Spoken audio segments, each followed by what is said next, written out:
We finished off yesterday with this confirmation paradigm where we said, you know what, the objective for every marketer remains to ensure that they keep the customer satisfied, and to evaluate or to measure that we are going to take the performance of the business on the one hand. In other words, how did we deliver that service?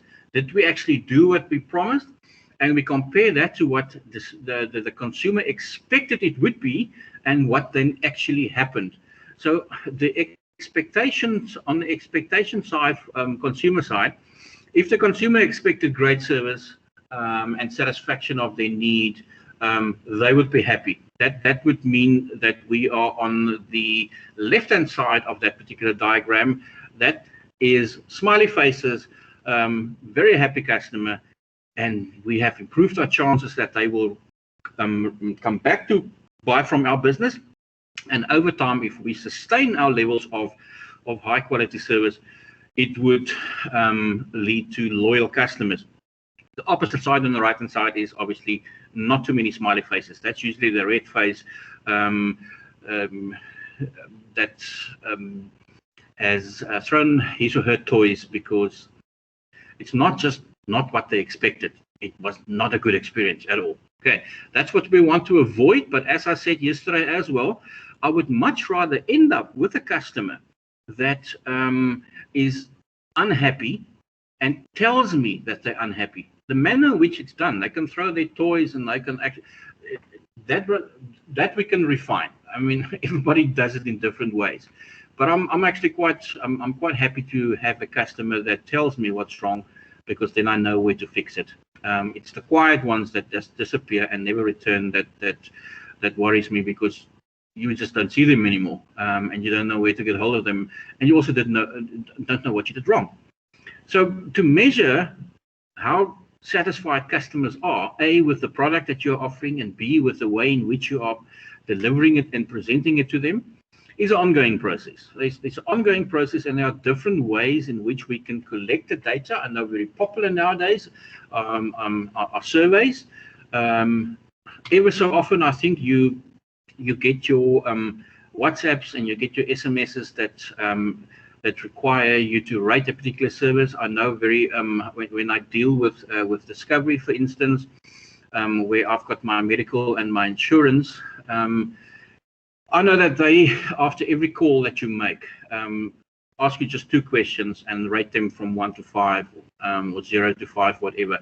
That's very popular. That's information that's available. That's information that's current. It's information that updates on a continuous basis, and that's very valuable. However, information collected through surveys and analyzing the complaints, a tool that I quite often use as well, especially if I'm considering to buy a new product or use a new supplier.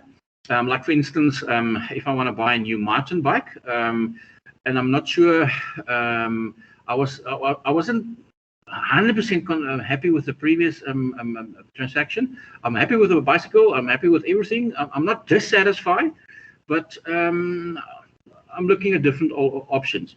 I usually go to a tool that is free for customers to complain, and that's called Hello Peter. HelloPeter.com is, you can actually share your bad experiences. I usually go on there and I see if the business that I'm interested in doing business with, if they come up in conversations on Hello Peter where people complain about a business. So that's very nice information. I know that, for instance, banks very often also, financial institutions, they use this complaint, they use the data that they collect from their customers to determine what they are happy with or not. The old suggestion box. Is there a question? Somebody, room S11 is where we are in the Centurion building for students on the Belleville campus that were on their way to the auditorium. I moved from the auditorium across the street to that other building on the first floor. If you enter through the glass doors, immediately on your right-hand side, you'll see room S10 and S11 indicated. We're in S11, the one that's right in the corner, facing let's say, well, facing Blubbert Strand, for instance. Okay, for those guys who are who want to join the session and don't know exactly where they are. Right. However, yes. Sorry, I don't know if this is like a smart question or, but I was just wondering, like, take a lot of times at the bottom, you can see what people's experience are. Is it good for the company if people can see the reviews? I love it if because that tells the company exactly what's wrong, and you know what? Unfortunately, you have to be very thick-skinned, I think, if you want to ensure that you don't take it personally. And that's the one thing in how we deal with customer complaints. From a business point of view, you have to not take it personally. You will have to take it on face value, because that's somebody who's gone through that's somebody that's gone through trouble. Because you know what, people complain, but sometimes if it's too much trouble to list your complaints, you know what, they actually don't. And for that reason, it's very important to take these comments and feedback from customers, especially complaints, to take it to take it seriously, but not to take it personally. Otherwise, but it is a valuable tool, and for me, I would like to, when I do business for the first time, let's say for instance with Takealot, I would like to know what other customers have already experienced, what other customers have experienced.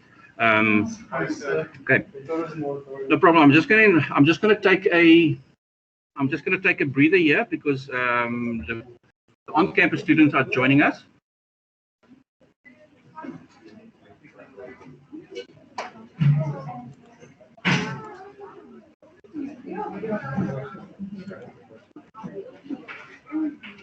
You guys still okay? Is everybody going to fit in? Don't worry, we'll do one period here quickly, and then we'll move to S9. It's much bigger. Okay, but it's fine. We should safely fit in.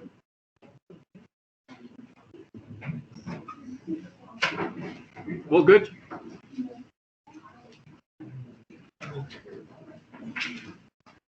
I'll explain to those guys that's here in class for the contact session. I'll explain to you the misunderstanding just after the break. Okay. I want to share it with the guys in Centurion. It's got no relevance to them at all. Okay. Well, welcome. Thanks for taking the trouble of joining us on this beautiful Friday, where I know most of you would like to rather have been on the beach.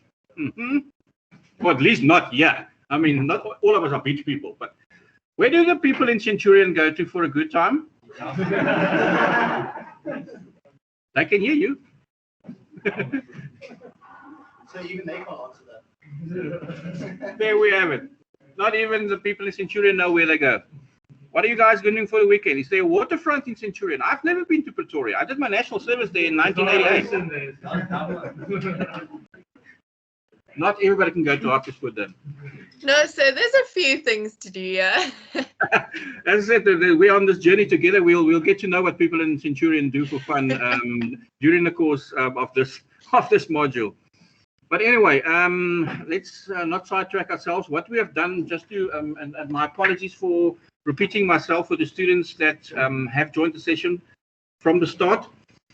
Students on campus, what we've done basically thus far, and currently we're in conversation about satisfaction of the customer. Okay, we know that that's the prime objective of any marketer, and more specifically, the methods that's used to measure and evaluate, because we need to evaluate and what the customers say, and we don't have to. And the question here was the comments, like for instance, one of the students now online said, what about these comments at the bottom of, she used the example of Takealot, that comment on the business and our experience.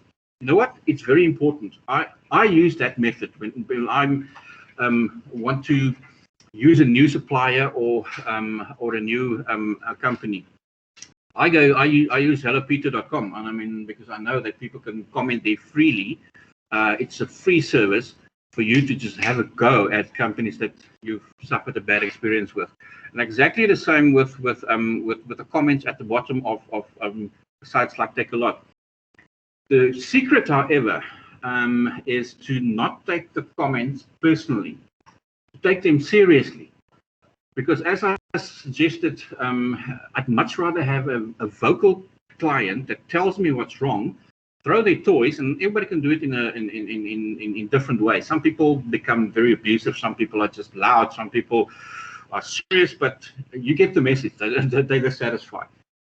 Don't take it personally, but take it seriously, because they are giving you free feedback on what's wrong. You can fix it. You can't fix something that you're not aware of, that it actually exists and it is a problem. Okay, so just to summarize, that's what we've done in the time that you guys weren't here. Okay, any more questions or contributions as to experiences that you've had, good or bad? I think I've got a couple of years in experience on you guys, just based on biological age difference between us. Okay, so you don't want to get me going on horrific experiences on complaining about bad customer service, because I'll keep you busy for 6 months. We won't even touch the curriculum. Does that mean that all companies in South Africa offer bad service? No, it doesn't. I think what happens is customers, as a result of modern technology, are better informed, so they come prepared. You don't buy a car by walking into a dealership nowadays. The whole process starts with you shopping online. You've gone to Cars24 and to Auto Trader, and you've been on 5-6 different websites. You know everything about that car before you actually walk onto the floor at the dealership. You just want information from that consultant that because at some point you still have to do the transaction. Okay. But although, I mean, I bought a vehicle in Neisner a couple of years ago, and I've never, everything was done electronically, the signatures and everything. So it is still possible to do it that way. But I think, especially when customers buy items of great value, like a house or a car, that final sort of transaction, they would like personal contact. They would like to actually see where the signature goes onto paper, especially if you've been on Facebook. Who's been hacked? Because, I mean, it's 3 billion Facebook. I mean, you guys, Gen Zs don't use Facebook. That's for old people. I mean, that's even too old for me. Remember, I'm not on Facebook either. But anyway, listen to what the customers say. If you want to keep them happy, you need to know what's wrong first. Okay, and what you are doing wrong. Smiley face or droopy face? That's pretty much it. How do I get rid of this? How do I get rid of this? You know. I've tried putting it to the side, but anyway, we'll figure it out. My apologies for that. Basically, people, if we look at this particular model, Herzberg's model, two-factor model, Herzberg basically says that some factors contribute to people's satisfaction and others to their dissatisfaction. It's not the same though. What makes you unhappy, what makes you satisfied is not necessarily going to make you dissatisfied. In other words, on the right-hand side, the hygienic factors, you expect those to be in place. If you book a room in a hotel, you expect certain things to be there. Their absence is going to make you dissatisfied. If they are there, you're not going to necessarily be satisfied because you expect it to be there. But if it's not, you will definitely be on the left-hand side. You'll be dissatisfied. Okay. On the other hand, there are certain attributes that come with a product, like the service delivery, for instance, the staff involved in the whole process of the exchange. You sacrificing something of value to you, which is the bucks in your pocket, and in return getting something of value, which is maybe a car or a watch or whatever you've bought. Okay, so that exchange that happens is, I think, the next thing we're going to address. No, almost there. Right, but yes, question. More actions.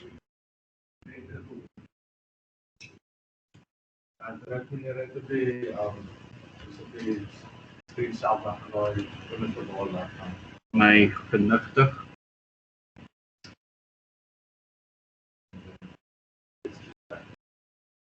Hey.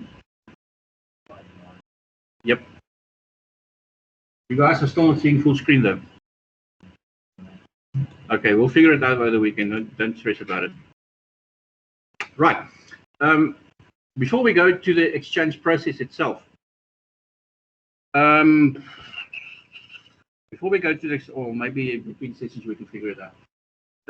Before we go to the exchange process itself and what it entails and who's involved, but usually it's a buyer and a seller.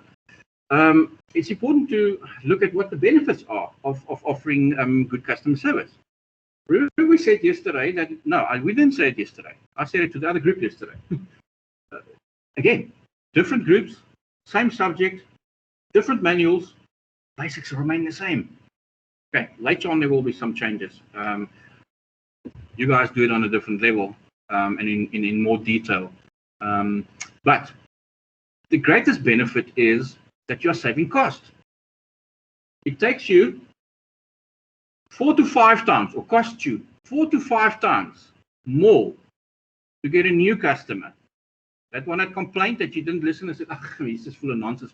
Yeah, I know that type. I mean, they get out of bed with the wrong foot every day. Doesn't matter which foot it is.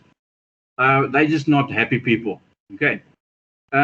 If you have that attitude, you're not going to be in business a long time. But it takes you 4 to 5 times, costs you 4 to 5 times more to get a new customer than to keep your current ones happy. That's why you have to listen to their complaints and try and rather resolve the problem than actually, look at this, we don't need them. The don't need them is like the pandemic. One cough and 5 of us are infected. And those 5 will affect 5 others. And you cannot control it.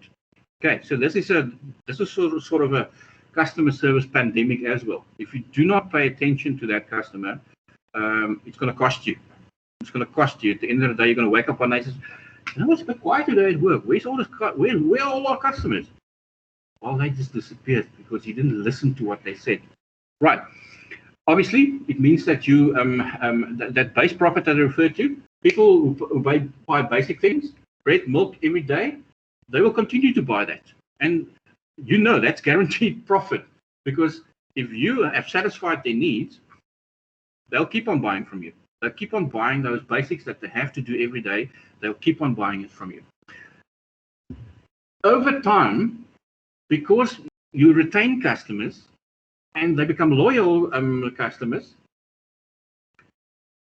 revenue grows, profit grows, because you know you don't have to put as much effort into the existing customer. You still have to satisfy them, but it's not, remember, it's 5 times more.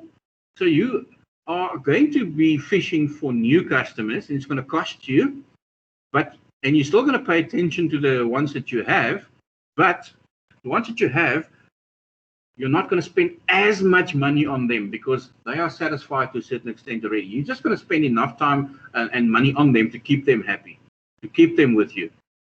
But that's way less than getting the new one. Okay, so over time, that means that the profit will increase as a result of that, because your expenses on the remaining customers and keeping them satisfied has come down. Okay. That is sort of cost savings, referrals. Oh, that's the nice thing. That's the beauty about it. Are you going to, I know that we complain a lot. And obviously, it's mostly justified, especially when we expect it to be different and it is exactly the opposite of what we expected. Then no, it's not supposed to be like that. But will you share a bad experience with a client, with your friends, or are you only sharing good experiences? Which one excites you the most? Bad experiences. It's like newspapers. The bad news is also on the front page, and the good news is, I know, not at the back page at the moment if you look at South African sport, but it's somewhere in the paper. No, usually it's the bad news is usually on the front page, right? The complaints. The DA complains about A and C, and this complains about that, or that person has been murdered. All the doom and gloom and the bad news. Why? It sells. It sells that newspaper. Bad news, people People don't like bad news, but they can't resist bad news. Good news also, very true. But good news you tend to not share with the whole world. Bad news you want to actually, oh geez, you're on immediately, you got to share it with everybody. Yeah, there we go. You want to be that person who shares it. And bad news goes like this. Did you hear about this? This happened.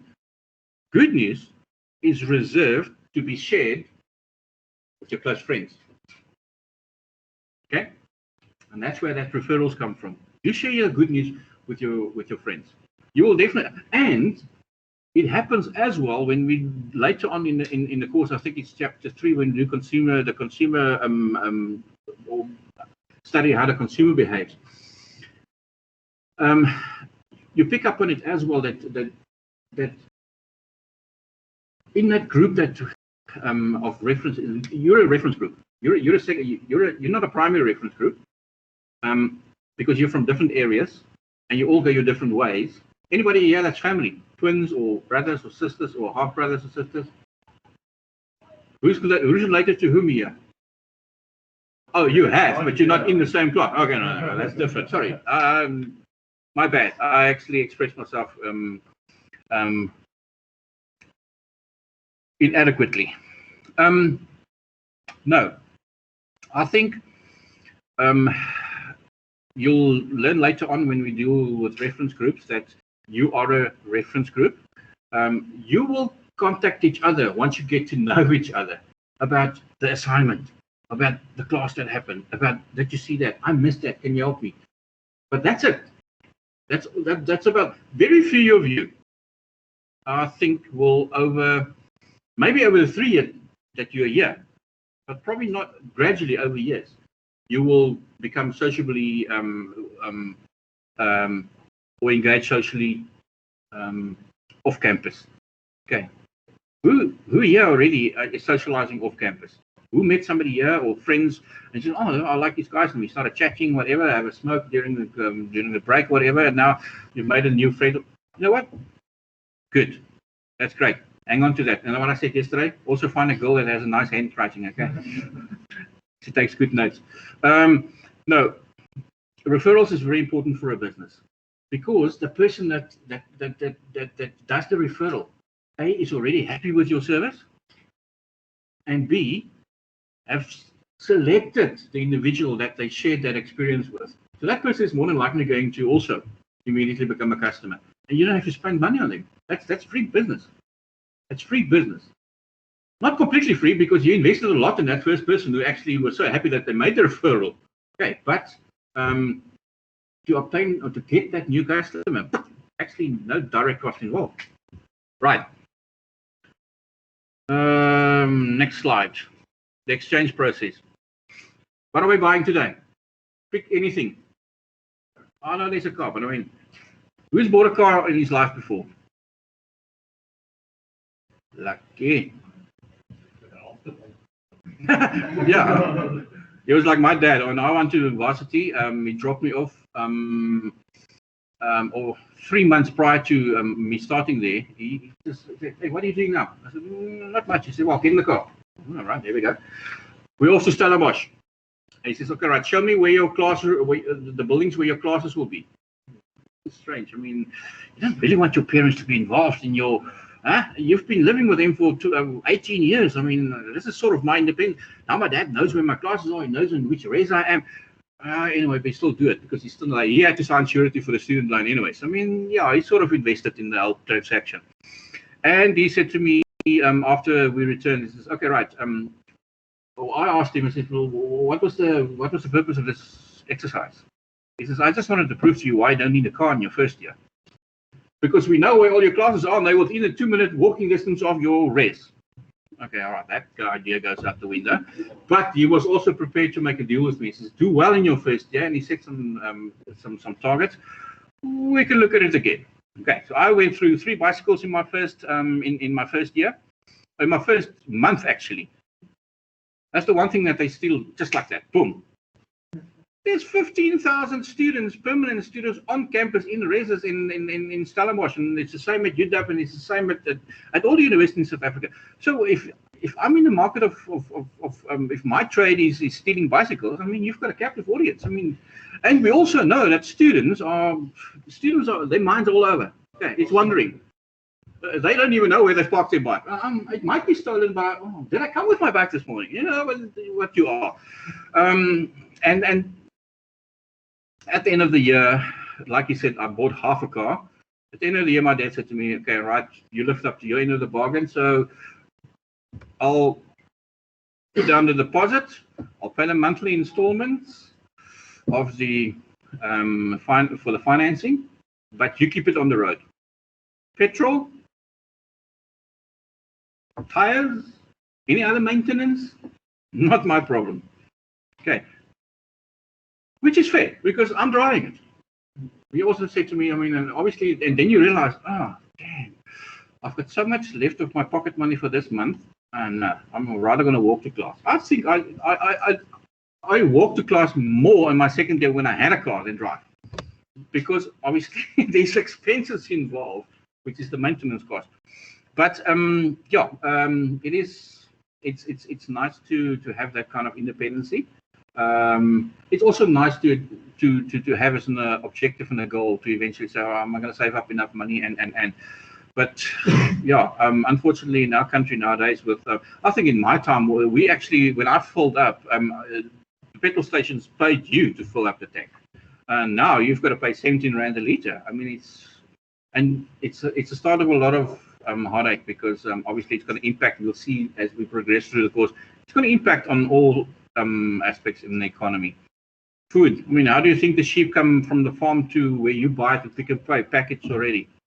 It needs to be transported. Die skape hardloop nie so 'n ry af op pad Pick n Pay na die slagpaal toe nie. No, they transport it there, and that means that something needs to fill up that car so it can drive. It's called diesel and petrol. People are not doom and gloom for a Friday. Usually we should only share bad news. I'm going to start from next week, and I did that with a class a number of years ago. I want everybody, that's you guys online as well, because the news is different here in the Western Cape than it is up in Centurion. You are going to every day. And you don't know who I'm going to ask, because I'm going to take turns. Good news and bad news. One good news item, one bad news item every day. Anything. Okay. So, must it be like of the country or just like personal or what? I'm pretty sure you're not going to share all your personal information, and I'm pretty sure I don't want to know all your personal details, but it could be anything, whatever is relevant to you, what's important to you. Remember, and you'll see later on in our later chapters, the consumers are confronted with, they call it information fatigue. Because you guys are confronted daily on all platforms, billboards, commercials, so much information.